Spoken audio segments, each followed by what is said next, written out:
Welcome back to our channel. Imagine a young woman barely out of her teens finding herself in the arms of one of the 20th century's most iconic and controversial leaders.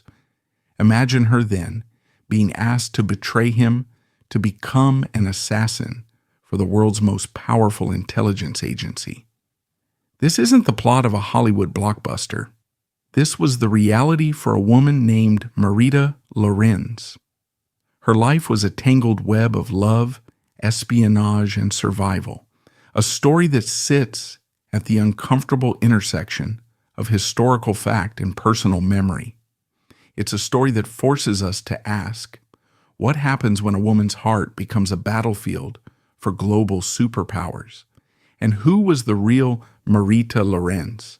Was she a master spy, a manipulated pawn, or simply a woman who loved a man she was supposed to kill? To understand Marita's extraordinary journey, we have to travel back to a world still reeling from the ashes of one global conflict and teetering on the brink of another. The year is 1939. In Bremen, Germany, as the world braced for war, a little girl named Ilse Marita Lorenz was born. Her life began in the shadow of immense historical turmoil. Her father, Heinrich Lawrence, was a German sea captain, and her American mother, Alice Laughlin, was an actress and intelligence operative. This was no ordinary family. Their lives were already entwined with the dangerous world of espionage. During the World War II, Alice worked for French intelligence, and after the war she would lend her skills to the American government. Little Marita's childhood was anything but idyllic. At the tender age of 5, she and her mother were arrested by the Nazis and imprisoned in the Bergen-Belsen concentration camp. The horrors she witnessed there, the starvation, and the casual cruelty would leave an indelible mark on her soul. In an interview years later, she recounted the experience with a chilling matter-of-factness, a defense mechanism honed in the face of unimaginable trauma. She survived, but the experience shattered her innocence and instilled in her a resilience that would define the rest of her life. After the war, the family was reunited and they moved to New York City in 1950, settling into a new life in a new world. But the shadows of their past and her parents' connections to the world of spies would follow them. Growing up, Marita was a striking young woman with dark, captivating eyes and an adventurous spirit inherited from her sea captain father.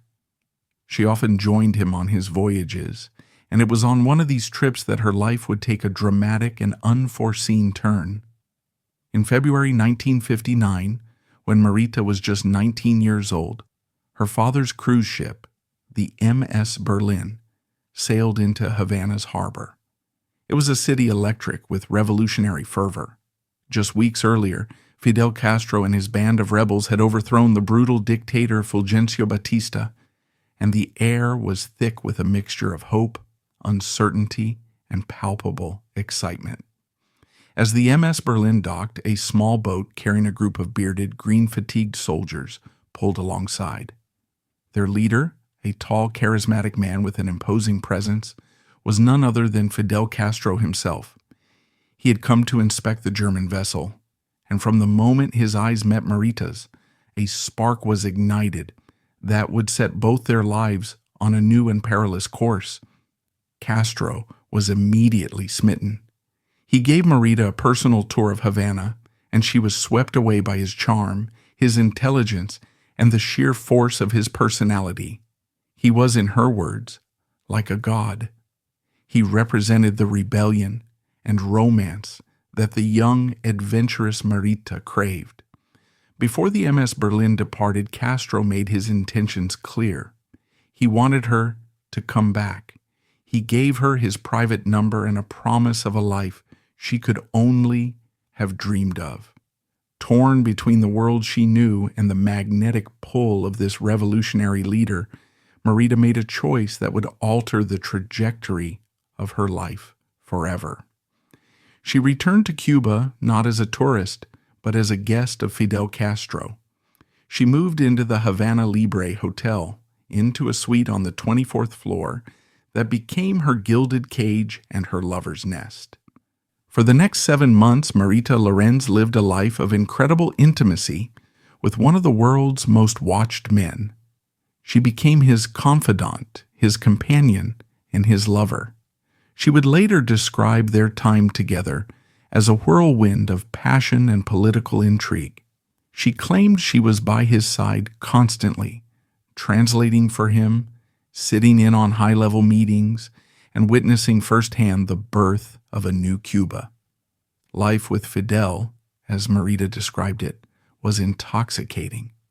He was a man of immense energy who would talk for hours, his mind racing with ideas for his country. He was also, she said, a tender and attentive lover. He nicknamed her his Germanita, his little German girl. She fell deeply, irrevocably in love. But this was not a simple love story. It was a romance played out against the backdrop of the Cold War, and the eyes of the world, particularly the United States, were watching Castro's every move.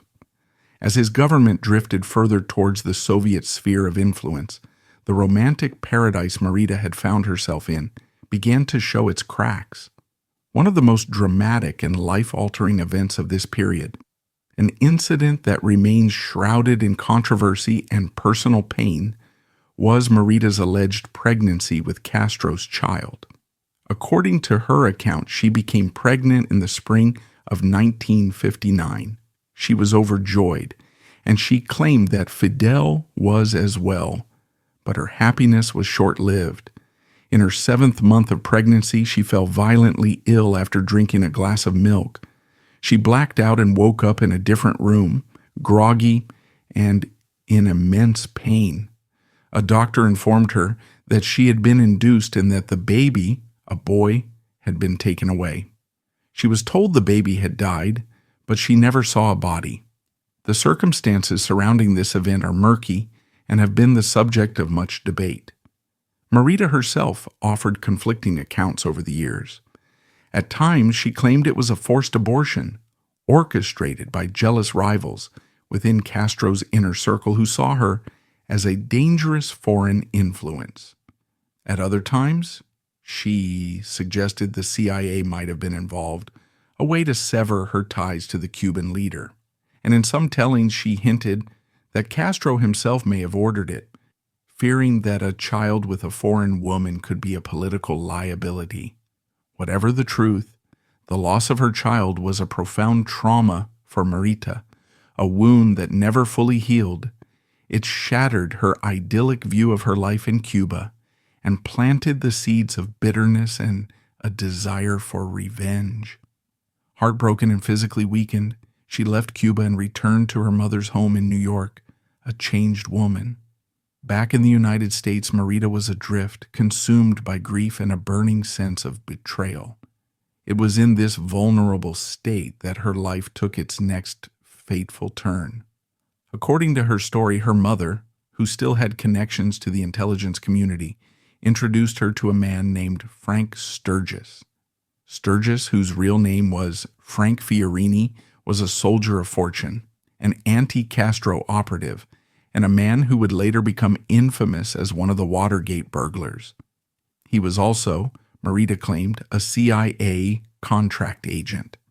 Sturgis listened to her story with a sympathetic ear. He understood her pain and her anger towards Castro, and he offered her a way to channel that anger, a way to get her revenge. He recruited her into the world of anti-Castro operations, a shadowy network of Cuban exiles and American agents funded by the CIA. Marita, young, beautiful, and with an unparalleled knowledge of Castro's inner sanctum, was the perfect asset. She was trained in covert operations in the art of deception and disguise. She was molded from a heartbroken young woman into a potential weapon. Her mission, should she choose to accept it, was the stuff of spy thrillers. She was to return to Cuba to rekindle her relationship with Fidel Castro and to assassinate him. The method was as intimate as it was deadly. The CIA, she claimed, provided her with 2 poison pills, a potent botulism toxin that could be dissolved in a drink. Her instructions were to slip the pills into Castro's drink when the opportunity arose. The plan was audacious, and for Marita, it was deeply personal. It was a chance to avenge the loss of her child and the man she now saw as his murderer. In January 1961, Marita Lorenz returned to Havana. The city that had once been her playground was now the setting for a deadly mission. She checked into her old suite at the Havana Libre, the same room where she had lived with Castro. He had been expecting her. He had sent a car for her at the airport. The old chemistry was still there, the magnetic pull between them undeniable. But this time, Marita was carrying a dark secret, and in her cold cream jar, hidden in plain sight, were the 2 poison capsules that she was supposed to use to kill him. The moment of truth arrived, a scene so dramatic it feels ripped from a screenplay. Castro, she said, came to her room. He was tired but happy to see her. They talked, they embraced, but Marita's mind was racing. She retrieved the pills from the cream jar, but they had become sticky and partially dissolved. Her hands were shaking. She tried to compose herself, to find the right moment, but as she looked at Fidel, the man she had once loved so deeply, she found herself paralyzed. And then, in a stunning turn of events, Castro seemed to sense her inner turmoil. He looked at her, she recounted with a knowing gaze. He asked her, "Are you here to kill me?" He then pulled out his pistol, the one he always kept with him, and handed it to her. "You can't kill me," he said. "Nobody can kill me." In that moment, Marita's resolve crumbled. She looked at the gun in her hand, at the man standing before her, and she knew she couldn't do it. She told him, "I can't." She said he then took the gun back, smiled, and took a puff of his cigar. He knew she believed that she still loved him. This story, of course, is Marita's version of events. The CIA has never officially confirmed her role as an operative or the existence of this specific assassination plot. Historians and journalists have pointed out inconsistencies in her accounts over the years. Some have dismissed her as a fantasist, a woman who embellished her proximity to power for fame and fortune. Others see her as a credible, if sometimes unreliable, witness to a secret history that governments would prefer to keep buried. The truth, as is so often the case in the world of espionage, is likely somewhere in the murky middle ground. What is undeniable is that Marita Lorenz's life did not return to normal after her failed mission. She was now a woman caught between 2 worlds, trusted by neither. She claimed to have been involved in other anti-Castro activities, including gun running and training with exile groups in the Florida Everglades. Her life remained a whirlwind of intrigue and danger. And then came another bombshell, another intersection with a pivotal moment in American history.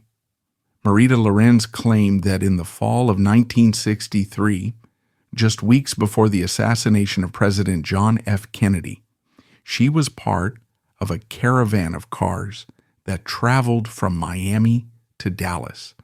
In that caravan, she said, were Frank Sturgis, another CIA-connected operative named Orlando Bosch, and a quiet, unassuming man who was introduced to her as Ozzy. That man, she would later insist, was Lee Harvey Oswald. She claimed to have seen maps of Dallas spread out on a motel room table with the motorcade route marked. She said there was talk of a big event that was going to happen. At the time, she didn't understand the significance of what she was seeing. But after Kennedy was shot and Oswald was arrested, she put the pieces together. She went to the FBI with her story, but she claimed they were not interested. They told her to go home and forget what she had seen. Her testimony, like so many other aspects of her life, became another thread in the sprawling, tangled tapestry of Kennedy assassination conspiracy theories.